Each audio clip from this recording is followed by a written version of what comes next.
গুছিয়ে গাছিয়ে সংসার করা যেখানে প্রায় সব কিছুই আছে, বড় কোনো অভাব নেই, তবু এই পূর্ণতার মাঝেও কিছু ছোট ছোট অপূর্ণতা থেকে যায়। আর সেই অপূর্ণতাগুলো একজন নারী নীরবে মেনে নেয়, অভিযোগ নয়, ভালোবাসা দিয়ে। কারণ নারী জানে সংসার মানে সব পাওয়া নয়, কিছু না পাওয়াকে আপন করে নিয়ে শান্তি ধরে রাখার নামই হলো সংসার। হ্যালো এভরিওয়ান, আসসালামু আলাইকুম। হ্যাপিস ফ্যামিলি লাইফ ব্লগে সবাইকে স্বাগতম।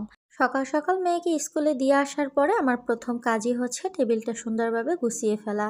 টেবিল এলোমেলো থাকলে আমার একদমই ভালো লাগে না। সবসময় চেষ্টা করি টেবিলটাকে একটু পরিপাটি করে রাখার জন্য, যতটা পারি আর কি। তাই হচ্ছে প্রথমেই আমি টেবিলটাকে ভালোভাবে মুছে পরিষ্কার করে নিচ্ছি। বাচ্চা কাচ্চা থাকলে যা হয় আর কি, প্রায় সময় দেখা যায় বাচ্চাদের কিছু না কিছু কিন্তু দিতেই হয়। তাই হচ্ছে ওরা একটু এলোমেলোটা বেশিই করে ফেলে, কারণ খাবার জিনিস ওরা খেতে নিলে সেটা কিন্তু টেবিলে পড়বেই, মাস্ট বি। সেটা হয় আমার বাচ্চাদের ক্ষেত্রে। আর আমি মনে করি আমার বাচ্চা না, প্রত্যেকটা বাচ্চাই খাবার খেতে নিলে পড়বেই, কারণ ওরা ছোট, বুঝে না, খাবার ফেলে জেলে তারপরে হচ্ছে খায়, এটাই করে ওরা। আর এই তো রান্না বান্না শুরু করে দিয়েছি। মেয়েকে স্কুলে দিয়ে আসার পরে আমি বাসার সব কাজ কমপ্লিট করে নিচ্ছি। এরপরে আবার মেয়েকে আনতে যেতে হবে। মেয়েকে দিয়ে আসার পরে আমি রান্না বান্নাটা করার চেষ্টা করি, কারণ হচ্ছে মেয়ে এসে যাতে গরম গরম খেয়ে আবার হচ্ছে পড়তে যেতে পারে। কারণ স্কুল টাইমটা শেষ হওয়ার পরে কোচিং থাকে, প্রাইভেট থাকে, মাদ্রাসায় পড়তে যায় আরবি।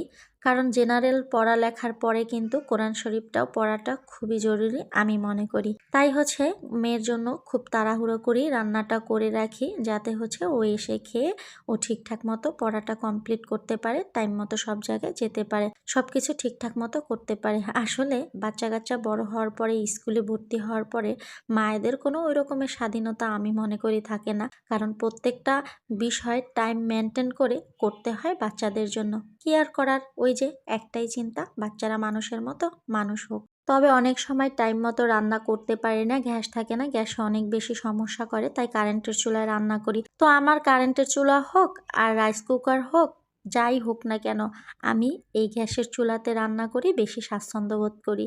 এখানে রান্না করলে আমার মনে হয় রান্নাটা খুব তাড়াতাড়ি হচ্ছে। তাই হচ্ছে আমি এখানেই রান্না করি, আর গ্যাস কখন আসে তার জন্য ওয়েট করি। তবে সেই ওয়েটটা অনেক বেশি কষ্টদায়ক হয়। আজকে আমি পাঙ্গাস মাছ দিয়ে লাল শাক রান্না করছি, অ্যাট ফার্স্ট ট্রাই করলাম, তবে এটা আমি খাওয়ার পরেই কিন্তু বয়েজ ওভার করেছি, খেতে অনেক বেশি মজা হয়েছিল। আর এখানে পাঙ্গাস মাছ, সিম, আলু ভুনা করেছি, সেটাও খেতে অনেক বেশি মজা হয়েছিল। আর এই তো রান্না বাড়া প্রায় কমপ্লিট হয়ে গেছে। এখন আমি মেয়েকে নিয়ে এসে গোসল করিয়ে তারপরে হচ্ছে নামাজ শেষ করে একসাথে আমরা খাওয়া দাওয়া করতে বসলাম। আর এই যে বড় মরিচটা, এটা খেতে একদমই স্বাদ না, তার সেই বোম্বাই মরিচ, কাঁচা মরিচই বেশি খেতে স্বাদ। কেন যে মানুষ এটা কেনে, এত ভাইরাল কেন এই মরিচটা জানি না, একদমই খেতে ভালো লাগে না। তো যাই হোক না কেন, আজকের ভিডিওটা কেমন লাগলো অবশ্যই কমেন্টে জানাবেন। সবাই ভালো থাকবেন, আল্লাহ হাফেজ।